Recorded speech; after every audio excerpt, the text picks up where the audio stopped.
Hello everyone, today I will show you how to check two-factor authentication on iPhone. And here's how it is done. Open the Settings app on your iPhone and tap on your name at the top. You will need to unlock your phone with a password or Face ID. You also have an Apple ID password associated with your account. To manage two-factor authentication, tap on Sign In and Security.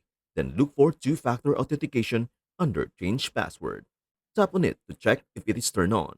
If it is on, it will say so, and it will explain that when you sign into a new device, you will need both your password and a 6-digit code sent to your phone number.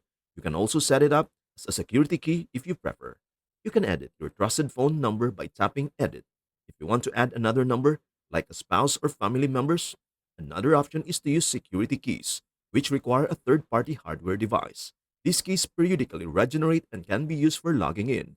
At the bottom of the screen, there is also an option to have a verification code sent directly to your phone.